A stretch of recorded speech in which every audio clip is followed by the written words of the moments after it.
Boa noite, galera do segundo ano. Nosso assunto aí, dando continuidade às nossas aulas online: urbanização no Brasil.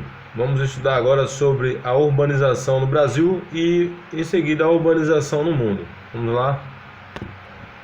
O processo de urbanização no Brasil, né? Ele começou aí durante a colonização portuguesa, com a fundação das cidades litorâneas como Vila de São Vicente, Salvador, João Pessoa, Recife e Rio de Janeiro. E no século XVIII, com a chegada aí, a exploração dos bandeirantes, depois com o ciclo da mineração, o ciclo do ouro, e em seguida aí com as questões do desenvolvimento e da industrialização no Brasil já aí no século XX. Beleza? Então vamos dar continuidade a nossos estudos. Aí a urbanização, quer dizer, é o aumento da proporção do número de pessoas que moram nas cidades em relação à parcela de pessoas que vivem nas zonas rurais. Então é o crescimento da cidade em número de pessoas e a diminuição do número de pessoas no campo. Crescimento urbano. Esse crescimento urbano é o espaço físico das cidades.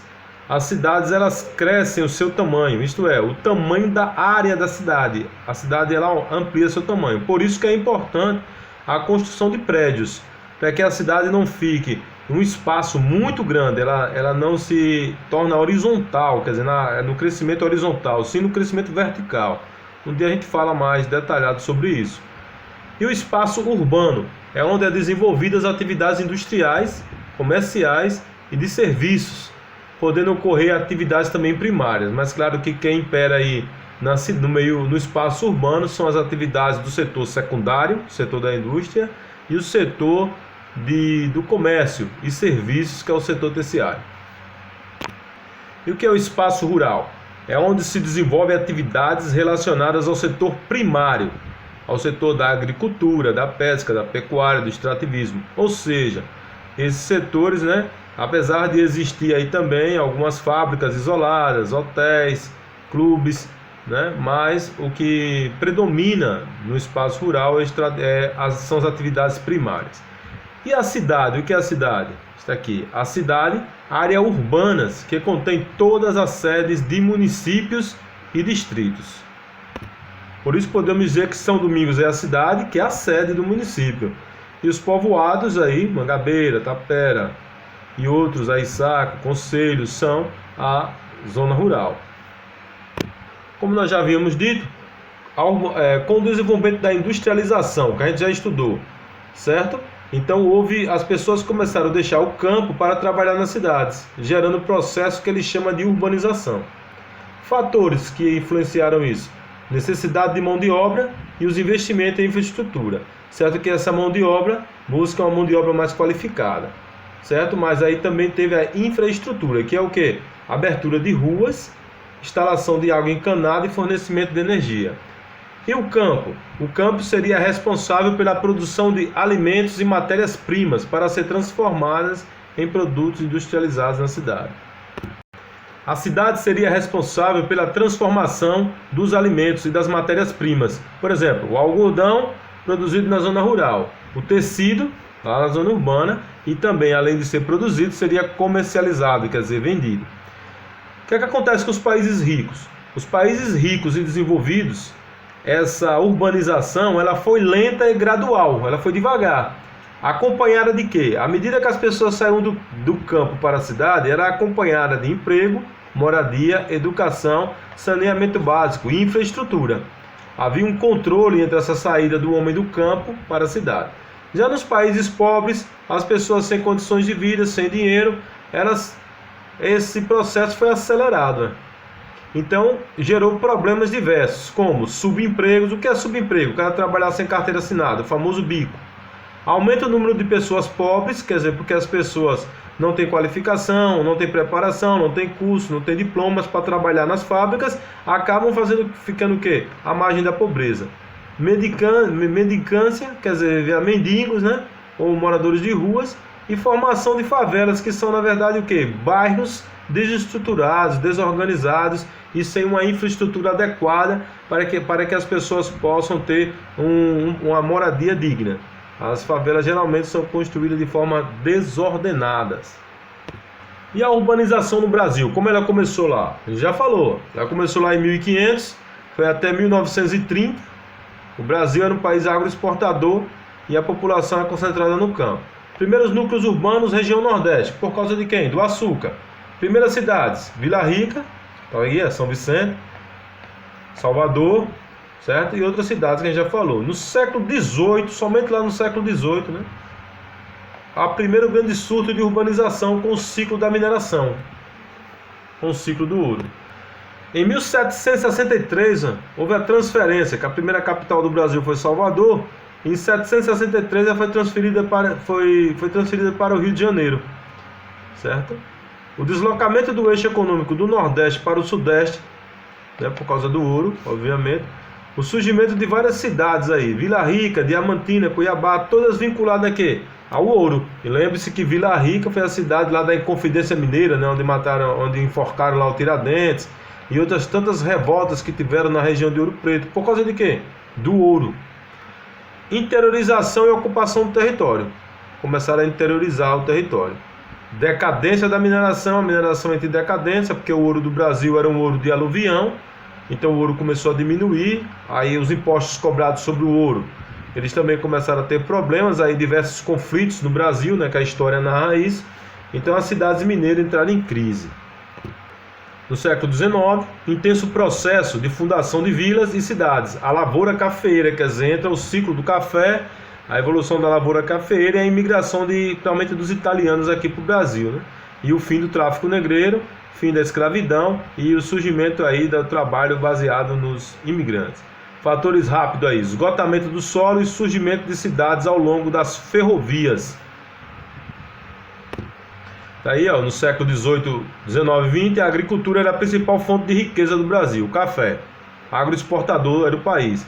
Em 1940, a aceleração da industrialização, imigração do campo-cidade, chamado êxodo rural. De 40 a 50, a instalação de indústria de base no Sudeste, grande atração de trabalhadores do campo, principalmente com a construção da CSN, que a gente já estudou, que é a questão da guerra, a questão do minério de ferro. Em 1960, a população urbana chega a 44,7% da população total do Brasil. Ó. Em 1970 é que o Brasil passa a ser um país urbanizado. A população urbana passa a ser maioria, 56%. Fatores levaram a isso: mecanização das lavouras, quer dizer, máquinas no campo e desemprego, obviamente. Né? Um trator trabalha muito mais do que quantos homens, né? Aumento da concentração de terras nas mãos de poucas pessoas, do chamado latifúndio.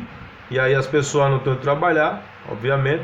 Maior integração nacional por meio das rodovias e das telecomunicações, né? Telefone e as estradas e o automóvel. Né? Em 1980, todas as regiões têm a maioria da população vivendo nos centros urbanos. Vivendo a duras penas, né? Daí o crescimento de grandes cidades, como a gente vê aí no Rio de Janeiro, né? O surgimento de inúmeras regiões de favelas, né? Que é de ocupações desordenadas, de uma população que praticamente foi expulsa do campo. Então a população urbana brasileira em 2008 chegou a ser hoje é maior, né? De 83,3%. Vive na cidade, mesmo em péssimas condições de vida, como a gente assiste aí, até em cidades médias aí, como as nossas aí próximas, a gente vê pessoas já morando na rua, aí em regiões como Itabaiana, Lagarto, né? Em Aracaju nem se fala. O que é a metrópolis? Cidades que apresentam um acentuado crescimento urbano, do ponto de absorver a área rural em torno da cidade e também de outras cidades. Aí surge esse nome aqui, ó, que você não pode esquecer, ó, conurbação. Que conurbar é o quê? É unir fisicamente uma cidade se unir a outra, ou um município se unir ao outro, ou um bairro se unir ao outro. Mas falando aqui de metrópole, seria uma cidade se unir a outra. Exemplo, Aracaju, Nossa Senhora do Socorro, São Cristóvão, Laranjeiras e Barra dos Coqueiros. É a região metropolitana de Aracaju. E Aracaju não perde o quê? Nenhuma delas perde o quê? Autonomia administrativa. Cada uma tem seu prefeito, cada uma tem sua Câmara de Vereadores, tem seus fóruns, tem sua circunscrição. Agora, fisicamente elas estão unidas. Esse é um processo de metropolização, certo? E o que ocorre nesses processos? Fluxo pendular. Fluxo, ida e volta das pessoas, né, de um lugar para outro. Por exemplo, São Cristóvão e Socorro são cidades dormitórios, enquanto Aracaju absorve praticamente toda a mão de obra, só vem trabalhar em Aracaju e volta para São Cristóvão, volta para dormir, e no outro dia vem, no outro dia volta, no outro dia vem, no outro dia volta. Esse movimento de ir e voltar para o trabalho é o que ele chama de fluxo pendular ou movimento pendular. Então no Brasil aí nós temos aproximadamente 22 regiões metropolitanas. Hierarquia urbana, a cidade segue uma hierarquia. O que é uma hierarquia? Um comando de importância. Existem metrópoles globais, que são cidades que influenciam o mundo inteiro. Exemplo, cidades globais. Aqui ele cita São Paulo e Rio de Janeiro, obviamente que eu citaria Nova York, Londres, Tóquio, como mais importantes.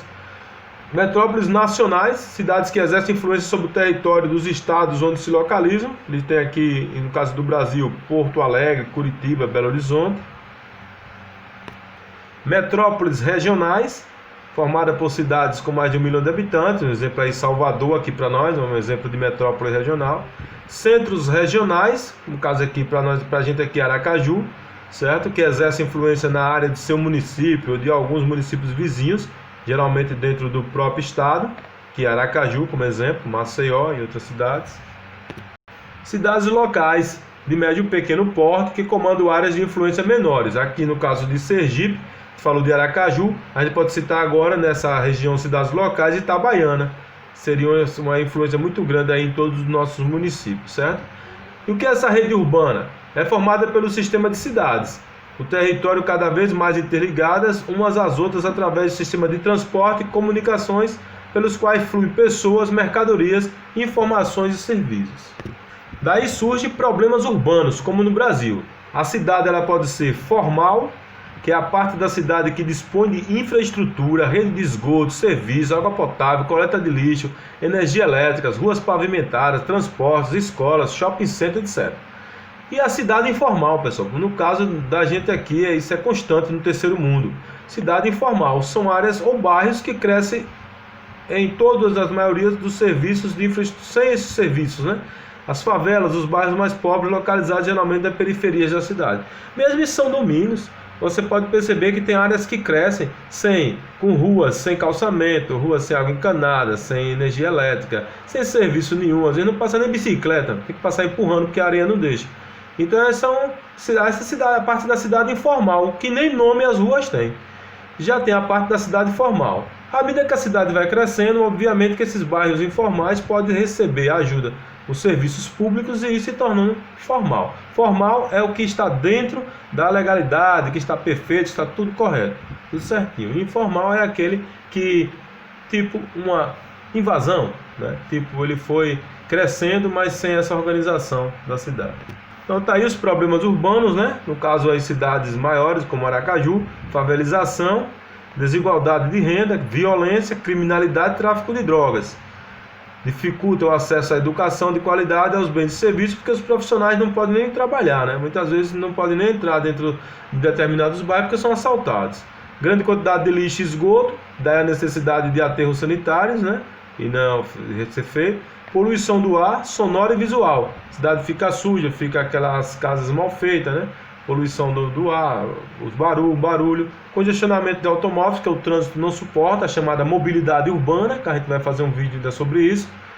Problemas com abastecimento de água potável, porque nem todos os lugares conseguem receber água, principalmente água tratada. Então, para fechar nossa aula, nós temos aí o rápido crescimento urbano no Brasil, pode ser visto desde 2020, né?